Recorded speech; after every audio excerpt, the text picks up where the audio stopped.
Hello student, good evening to all of you.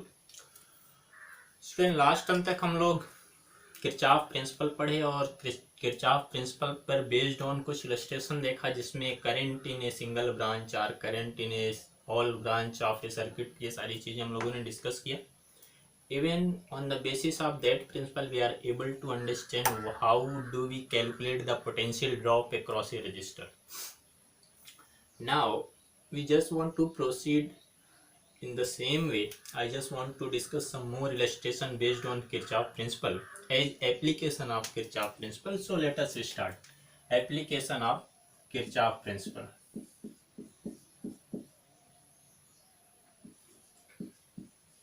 Application of Kirchhoff principle.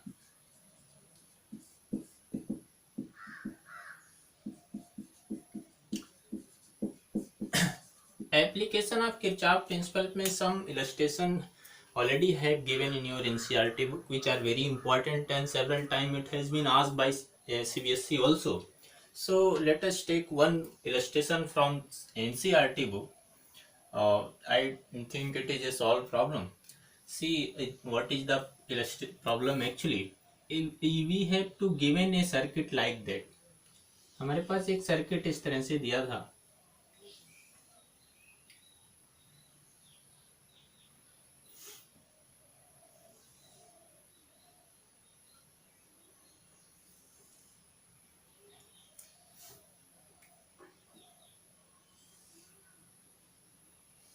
ऐसा एक circuit कुछ दिया था हमारे पास।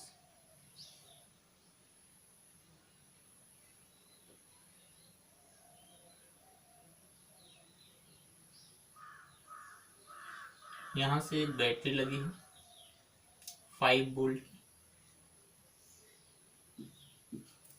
एक बैटरी यहाँ भी लगी है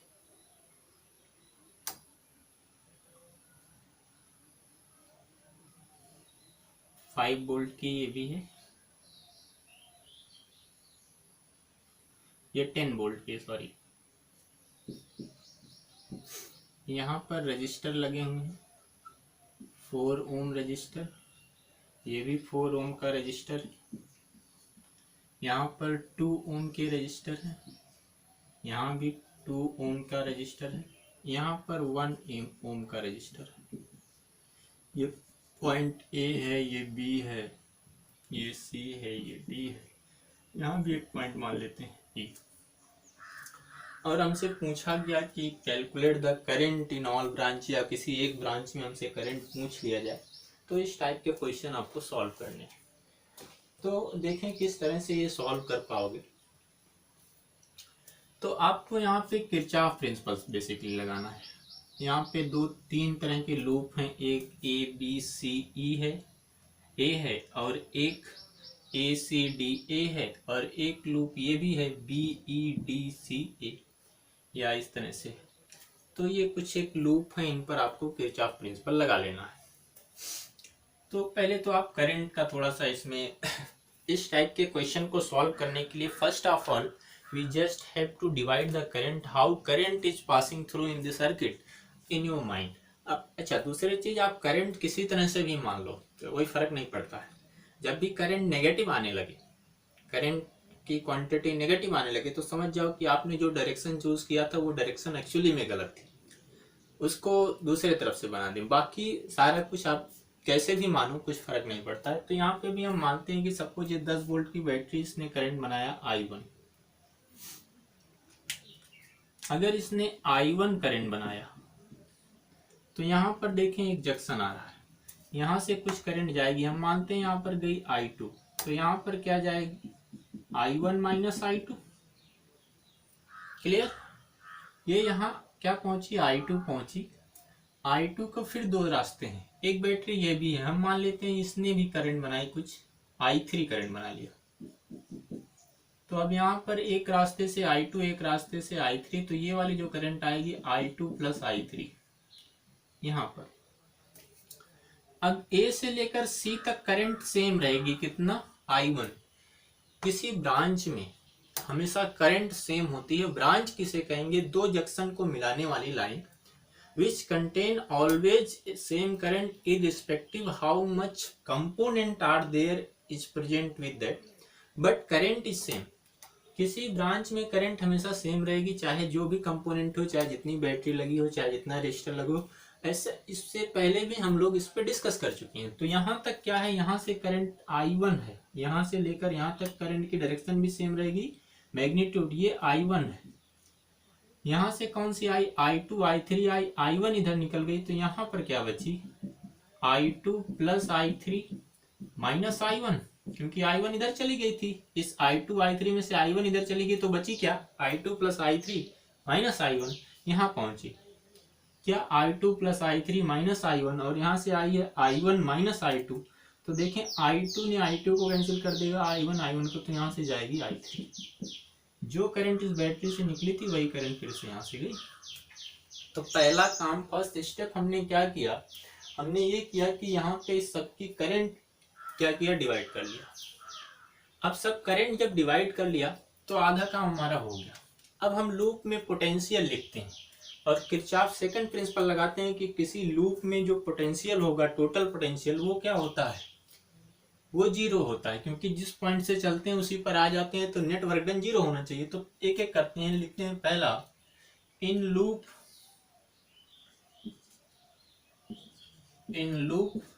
ए बी सी ए, ये एक लूप है। ए से बी तक जाएंगे तो देखें करंट की डायरेक्शन ये है, तो ये पॉजिटिव होगा, ये निगेटिव होगा, प्लस से निगेटिव जा रहे हैं तो -4I2। फिर बी से सी जब जाओगे तो करंट की डायरेक्शन ये है, तो ये पॉजिटिव, ये negative. Charges always flow from higher potential to lower potential. 2 ohm का है तो -2I2 प्लस I3। सी पर आएंगे तो एक 10 वोल्ट की बैटरी है और ये माइनस होगा, ये प्लस होगा, तो +10। फिर यहां से ये करंट जा रही है तो ये प्लस, ये माइनस I1 इक्वल टू 0। थोड़ा इसको सॉल्व कर सकते हैं। कैसे सॉल्व कर सकते हैं, ऐसा लिख सकते हैं कि -I1 -6I2 -2I3 equal to -10, या सिंपली लिख सकते हैं I1 माइनस, खत्म कर दे दोनों तरफ से, +6I2 +2I3 इक्वल टू 10। एक इक्वेशन हमको इस लूप से मिलेगा। उसी तरह से एक इक्वेशन इस लूप से भी मिल सकता है। फिर से कहते हैं कि इन लूप, ये कौन सा लूप है, ध्यान देंगे, ADCA, in loop ADCA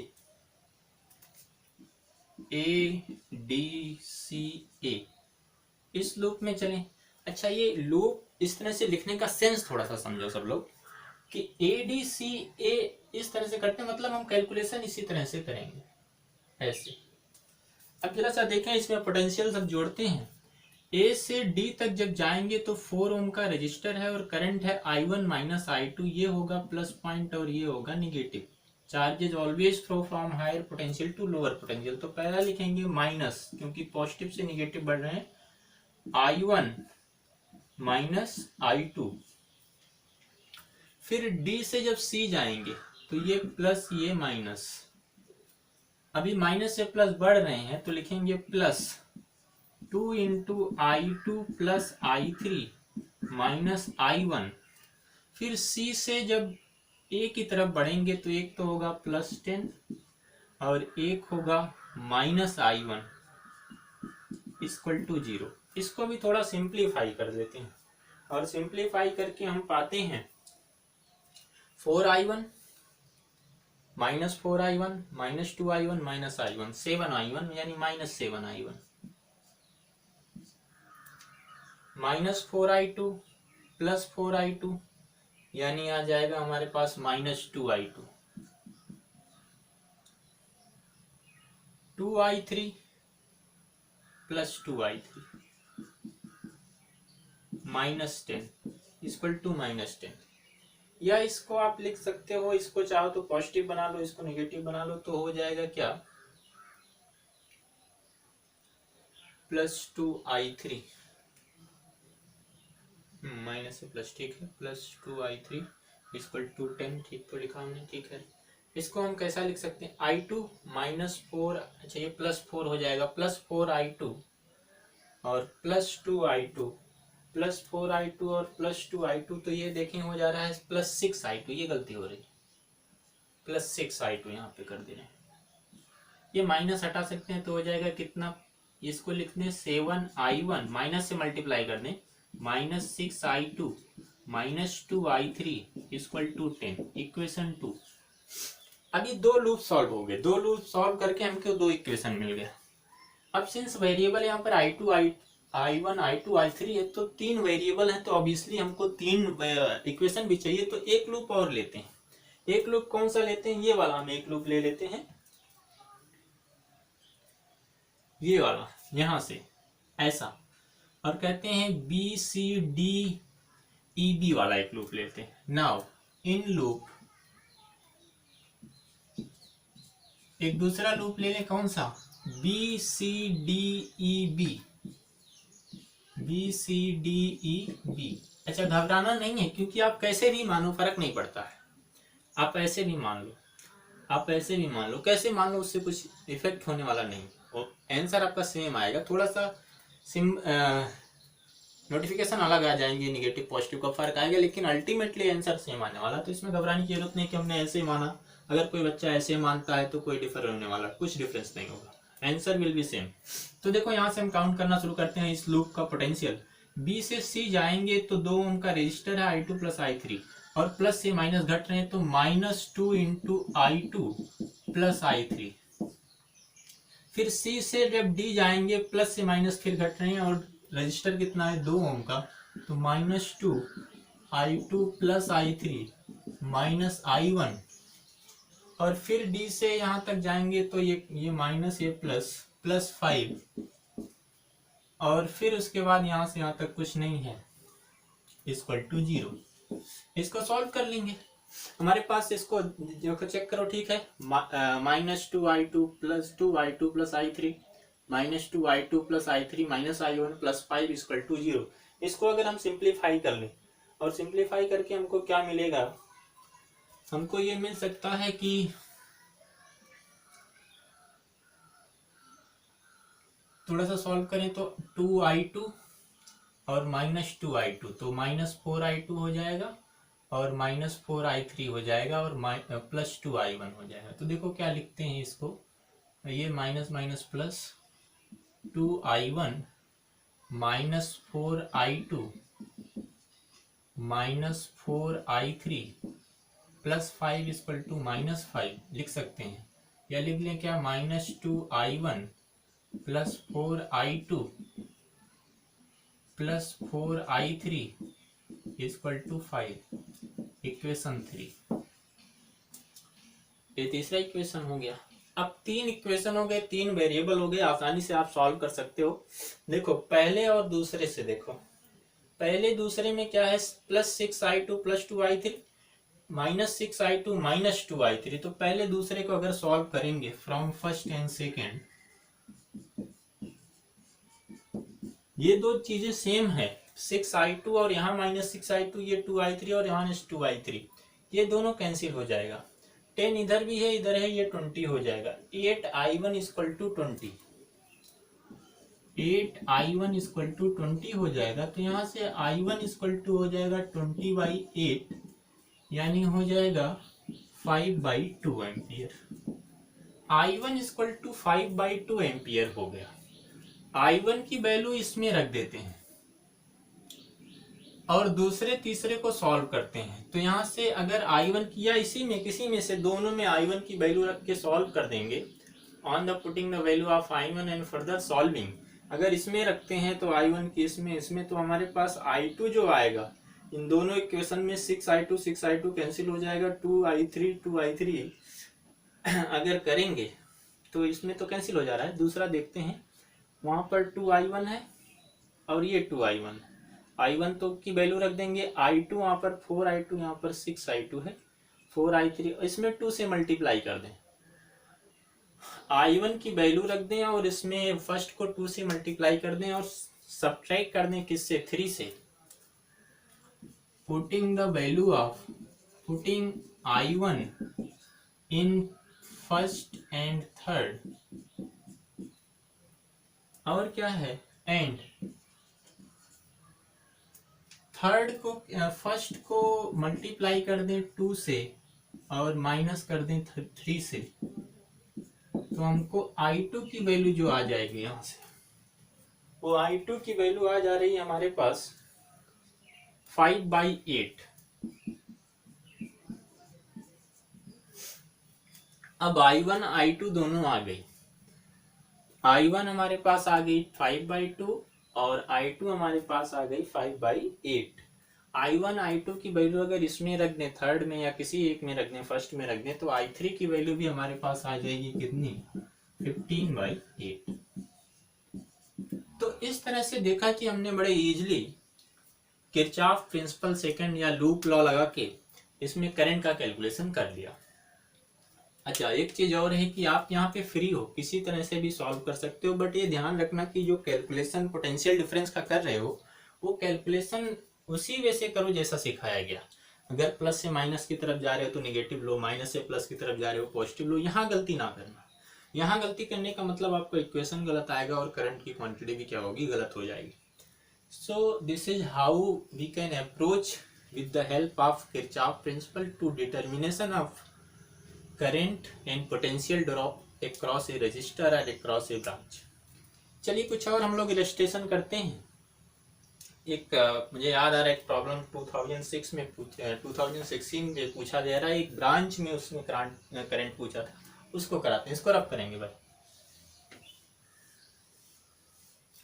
in 2016 CBSE ने क्वेश्चन फ्रेम किया था और क्वेश्चन में ऐसा था कि उसने एक ब्रांच में करंट पूछा था। सर्किट कुछ इस तरह से था, 1 ओम का रजिस्टर इसमें एक ब्रांच में लगाया था उसने। ये 2016 का क्वेश्चन है। ऐसे एक सर्किट उसने दिया था, यहां पर एक बैटरी लगी थी ऐसा, यहां पर एक 3 ओम का रजिस्टर, यहां पर 1 ओम का रजिस्टर, यहां पर एक 9 वोल्ट की बैटरी लगी थी, 9 वोल्ट बैटरी, यहां पर एक 2 ओम का रजिस्टर था और यहां पर एक 3 ओम का रजिस्टर था। पूछा था find the current in 1 ohm resistor. Question ये था, find the current in 1 ohm resistor. 1 ohm resistor में करंट कैसे कैलकुलेट करोगे। अच्छा, ये जो पहला क्वेश्चन हमने सॉल्व किया उसको पहले मेथड से भी सॉल्व कर सकते थे, जैसा हम 0 और ओम मान के करते थे। अभी जैसे इसको करके बताते हैं, इसको रख कर दें क्या।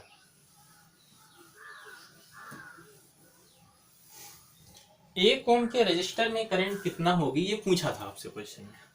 तो जरा सा देखो 1 ओम के रजिस्टर में करंट कैसे निकालेंगे। एक तो मैं पहली टेक्निक जो आपको सिखाया उससे करने के लिए मानते हूँ। उसने कैसे किया था कि इसको सर्किट को मैं थोड़ा रीड्रॉ कर दूं।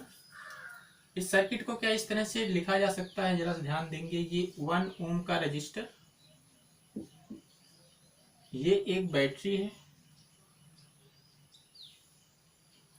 इस बैटरी से एक 6 वोल्ट की बैटरी यहाँ पे लगी है ऐसे, और यहां से एक 3 ओम का रजिस्टर है, ये 3 ओम का रजिस्टर है। ये 2 और 3 रियलिटी में क्या है, सीरीज में जोड़े गए हैं। अब सीरीज में जुड़े क्योंकि हमने कहा था कि बैटरी के इधर जोड़े या इधर जोड़ो, बात एक ही है। तो सीरीज में जोड़े गए हैं तो इन दोनों की जगह पर एक मैं लिख सकता हूं। कैसे लिख सकता हूं जरा सा देखना। ये 9 वोल्ट बैटरी है, पोलरिटी ध्यान रखेंगे, जैसा इस पोलरिटी को नहीं चेंज करना है। और इन रजिस्टर की जगह पर 2 + 3 5 कर देता हूं।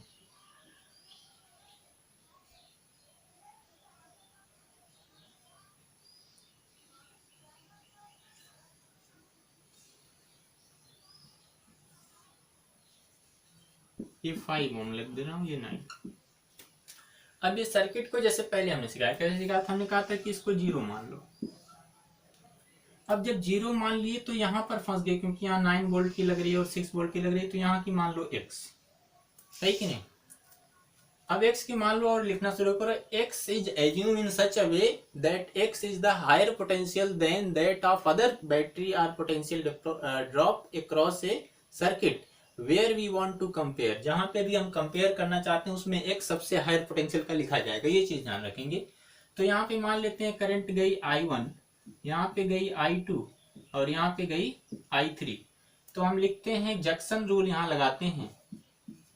जंक्शन रूल से किरचॉफ जंक्शन रूल क्या बोलता है, किसी जंक्शन पे I1 sum of all current I2 plus I3 equal to 0।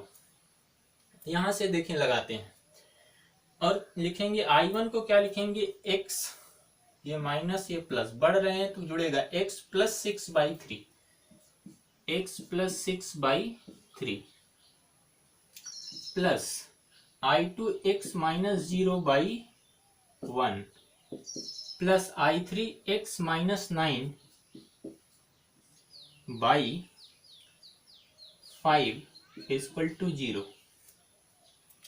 15 LCM हो जाएगा। इसको हम लिख पाएंगे क्या, जरा सा एक लाइन और लिखेंगे आपको एक्सप्लेन करने के लिए, अदरवाइज यहीं पे आंसर लिखा जा सकता है। 15 एलसीएम हो जाएगा तो हो जाएगा 5x plus 6 plus 15 into x, minus 0 लिखने की जरूरत नहीं, plus 3 into x minus 9 equal to 0। और यहाँ से मिलेगा 5x plus 30 plus 15x plus 3x minus 27 equal to 0। 23x और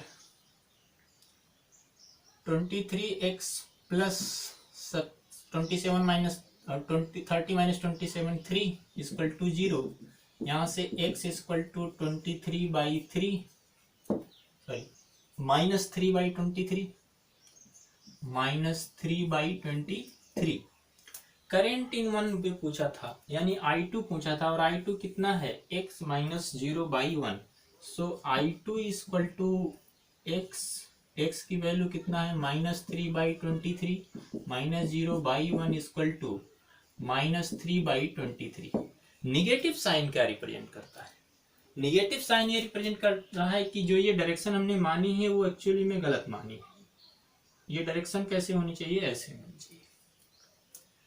तो 1 ओम के रेजिस्टर में करंट कितनी आ गई, 3/23 आ गई। इसको किरचॉफ सेकंड प्रिंसिपल से कैसे सॉल्व करेंगे, जो आपका ट्रेडिशनल मेथड है, जो एनसीईआरटी बुक में आपके पास जो कुछ भी बुक है उसमें दिया है, ये मेथड आपको शायद नहीं मिलेगा, उससे कैसे सॉल्व करेंगे जरा सा देखें। इसको आप नोट कर लो, मैं रफ करूंगा, इसको पॉज करके नोट कर लीजिएगा, इसको रफ करेंगे और ट्रेडिशनल मेथड से सॉल्व करके बताते हैं। ट्रेडिशनल मेथड क्या है कि इसको आप लूप, 2 लूप बना लो, ए बी सी, क्या ऐसा करते हैं ना, A B C D E F, ऐसा मान लेते हैं। 2 लूप हो गए, एक ये और एक ये। करंट थोड़ा सा देखें, 9 वोल्ट की बैटरी, बड़ी बैटरी, तो यहां से मान लेते हैं करंट गई I1 को जाने के लिए अभी 2 रास्ते मिल रहे हैं।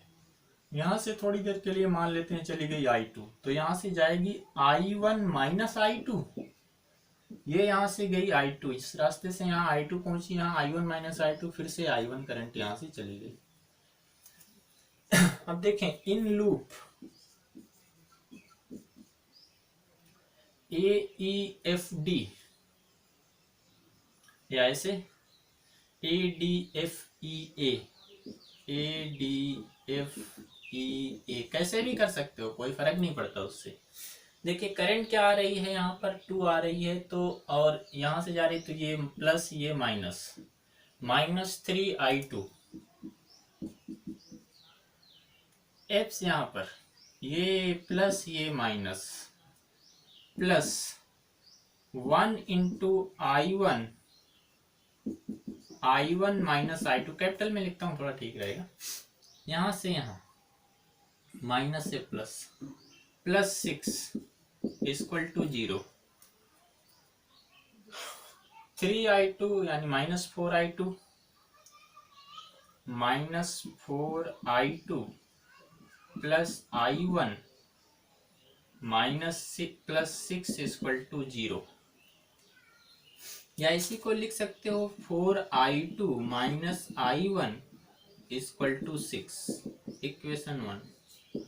4i2 minus i1 equal to 6, check करो इक्वेशन, ठीक है। दूसरा लूप देखो, in loop EBCFE, EBCFE,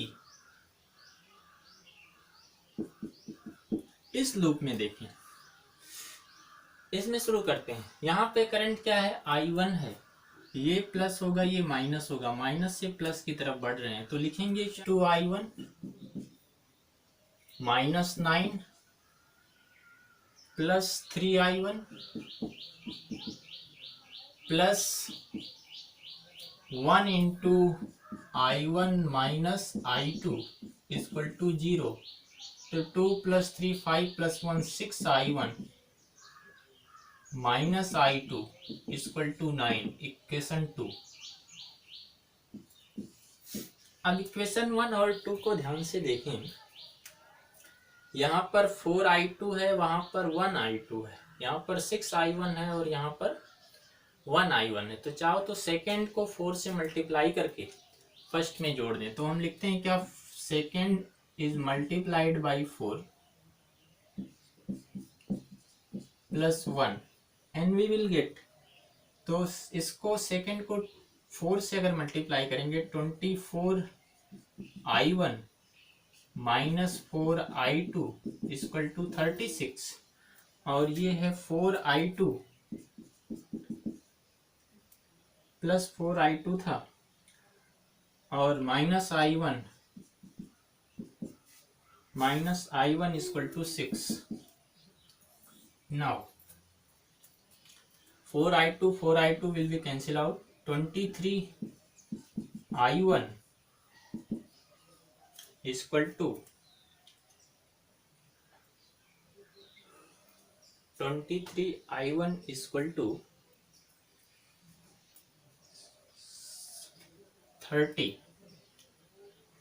42.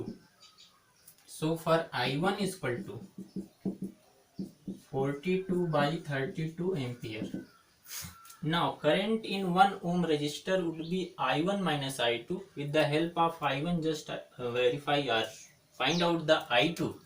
We will get from anyone, from first or second, from second या first, 4i2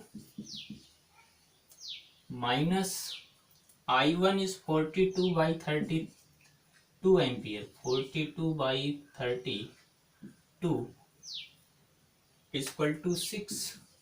So I2 is equal to 6 plus 42 by 32. यहाँ से 32 into 6 plus 42 by 32 into 4, और हमको मिल जाएगा 45 by 32 ampere. Now current in 1 ohm resistor, I2 minus I1, current in 1 ohm resistor is I1 minus I2. I1 minus I2, it means 42 by 32 minus 45 by 32 equal to minus 3 by 32, which is same as we solved or as we calculated before, but slightly very less effort and very easily. and more accurately. Here we have to calculate I1, I2 both, and then we'll subtracted I1 and I2. Then we'll able to find out the current in ohm resistor. While in that method, we easily to assuming the potential difference at 0 and x volt and able to find out the current in all branch. But if in your exam it has been clearly notified that solve this problem or find out the current in a such resistor or branch by using Kirchhoff principle, then we have to apply this way also. Thank you. तो ये तो एक method था कि हम किसी branch में potential या करंट कैलकुलेट करते हैं किरचॉफ प्रिंसिपल को लगा के। कुछ एक और एप्लीकेशन देखते हैं। इस बेस पर मैं एक प्रॉब्लम चाहता हूँ कि सब लोग सॉल्व करें एज ए होमवर्क, तो उसको लिख दे रहे हैं, उसको सब लोग सॉल्व करिएगा। इसको रब कर दे रहे हैं, पॉज करके इसका नोट सब लोग बना लेंगे। एक क्वेश्चन सब लोग होमवर्क के जैसा सॉल्व करेंगे। क्वेश्चन ये है कि find out potential drop across 10 ohm resistor. 10 ओम का रजिस्टर है, उसके अक्रॉस पोटेंशियल ड्रॉप कैलकुलेट करने हैं। कुछ इस तरह से है, 10 ओम के रजिस्टर में पोटेंशियल ड्रॉप कितना होगा, इसको एज ए होमवर्क सब लोग सॉल्व करेंगे। किरचॉफ प्रिंसिपल का एक और एप्लीकेशन, इंपॉर्टेंट एप्लीकेशन होता है equivalent resistance of complicated circuit. So next we are going to take that illustration in which we are able to solve the equivalent resistance of a complicated network which cannot easily solve, but we have alternate method also we'll discuss about. But first of all, let's how to calculate the equivalent resistance with the help of Kirchhoff second law. इसको rough कर दें, इसको note कर लोगे सब लोग, इसको rough कर दें। Find the equivalent resistance.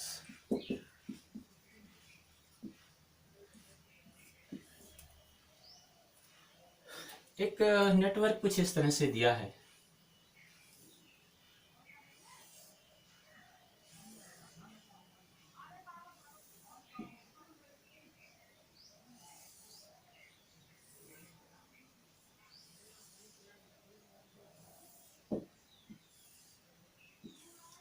ये सभी एक क्यूब शेप में सभी 1 ओम के रजिस्टर हैं। हर ब्रांच में जो रजिस्टर है वो 1 ओम है या R ओम है, मान लेते हैं थोड़ी देर के लिए। एक जनरल वे से बता दे रहे हैं, फिर इसको आप कुछ भी रहेगा कर पाओगे।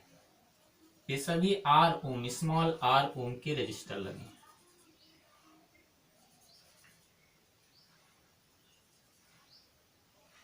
If resistance of each resistor is R ohm, calculate the equivalent resistor across its body diagonal.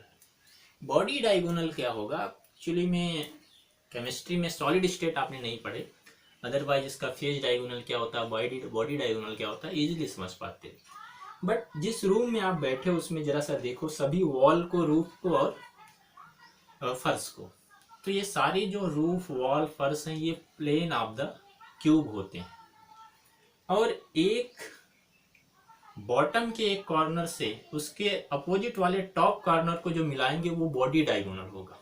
Wall के एक कॉर्नर से दूसरे कॉर्नर को मिलाएंगे तो वो फेज डायगोनल होगा। तो इसका बॉडी डायगोनल कौन सा हो सकता है? सपोज हम इसको अगर कर दें कि ये 1 है, ये 2, ये 3, ये 4, ये 5, 6, 7, 8 कॉर्नर होते हैं। तो 5 और 2 का जो है वो बॉडी डायगोनल है, 4, 7 बॉडी डायगोनल है, या 3 और 8 बॉडी डायगोनल है। तो हम इस पे equivalent resistance across 5 to 2 across body diagonal if resistance of each resistor be R ohm। हमको बॉडी डायगोनल पूछा तो हम मानते हैं कि 5 और 2 के अक्रॉस इस तरह से, इस नेटवर्क का रेजिस्टेंस। तो जिसके अक्रॉस होते हैं आप 10th में भी सीखे होंगे, उस पर हम एक इमेजिनरी बैटरी इमेजिन कर लेते हैं। हम मानते हैं कि ये एक इमेजिनरी बैटरी से कनेक्ट है इस तरह से, जिसका ईएमएफ या पोटेंशियल डिफरेंस सिंपली ई है, और इसके अक्रॉस हम रजिस्टर निकालना चाहते हैं। अब अगर किरचॉफ प्रिंसिपल लगाएंगे, लूप लॉ लगाएंगे, तो उसके लिए करंट होना चाहिए। तो करंट में देखो यहाँ से आप फ्री हो कितना करंट मान लो, तो राउंड फिगर में करंट आई, इसके लिए मैं करंट 6i मानता हूँ। 6i क्यों मानते हैं जरा सा सोचें कि 6i यहाँ से करंट गई और इसको 3 ब्रांच मिले, 1 2 3, और ये तीनों फर्दर फिर ऐसे ब्रांच में डिवाइड हो रहा है जो इक्वल पाथ है, तो फिर से इक्वली डिवाइड होगा।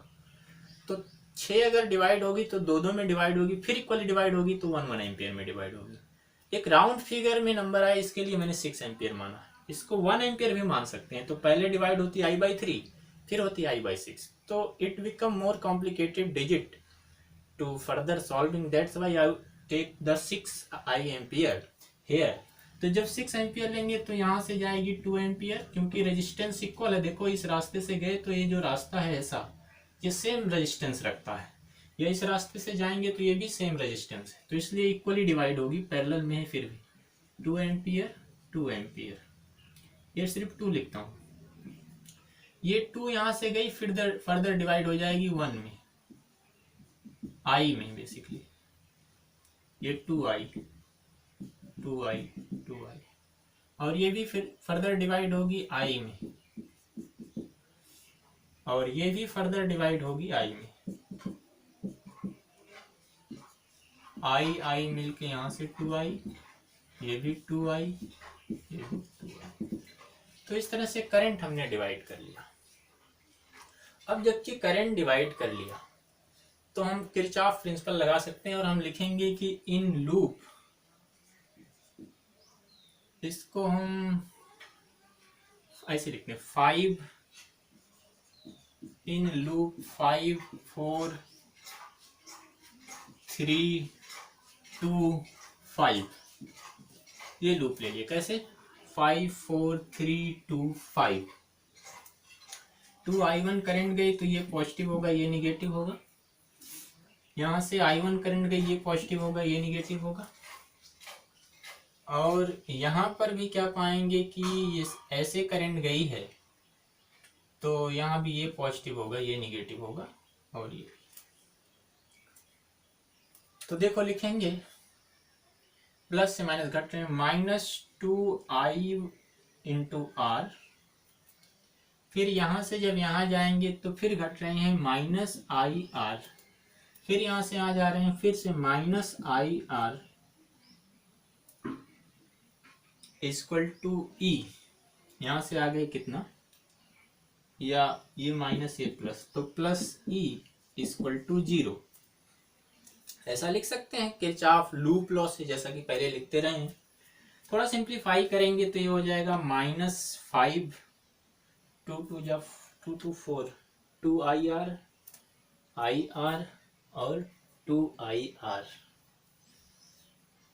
इसमें जो करंट जा रही है यहाँ से देखें, ये 2 हो जा रही है, ये 2 हो जा रही है। यहाँ से I1 गई और यहाँ से I1 गई, तो ये 2i हो जाएगी, तो ये भी हो जाएगी 2IR। तो ये हो गया -5IR small r equal to -E, या 5IR equal to E। Equation 1 यहाँ से बन गया, इक्वेशन 1 यहाँ से हो गया। अब क्या करें, अब और कोई इक्वेशन बनाने की कंडीशन में नहीं है, तो हम इस पूरे रजिस्टर को R मान लेते हैं। हम मानते हैं कि लेट इक्विवेलेंट जो आ रहा है, equivalent resistance of this network along body diagonal be R ohm. अगर ये पूरा इसकी जगह पर R ओम हो जाए तो हम क्या लिख पाएंगे, E equal to I into R. I कितना है, 6i है, तो 6i इंटू आर आसानी से लिख पाएंगे। इक्वेशन 2 क्या हमने कर लिया, हमने इस पूरे नेटवर्क को R मान लिया बॉडी डायगोनल के अलावा। तो V equal to I R होता है, कितनी करंट है 6I है तो इसको रख दिया। तो फर्स्ट और सेकंड से देखें, फ्रॉम फर्स्ट और second, from first and second, first और सेकंड से क्या पाएंगे, ई दोनों में सेम है, पोटेंशियल डिफरेंस तो इसका अलग नहीं होने वाला। तो आएगा आपका 5I into R equal to 6IR, I ने आई को कैंसिल कर दिया, R equal to 5/6 into R. तो ये इक्विवेलेंट रेजिस्टेंस इस नेटवर्क का इस बॉडी डायगोनल के अलाउंग कितना आ गया, 5/6R। तो ये किस मेथड से है, ये किरचॉफ प्रिंसिपल से है, लूप लॉ से है। तो ये इसके कुछ एप्लीकेशंस हैं और फिर उसके बाद हम लोग डिस्कस करेंगे बाद में। और भी कुछ एक एप्लीकेशन बचे हुए हैं, कुछ डिवाइसेस बचे हुए हैं, उसकी स्टडी करेंगे नेक्स्ट क्लास में।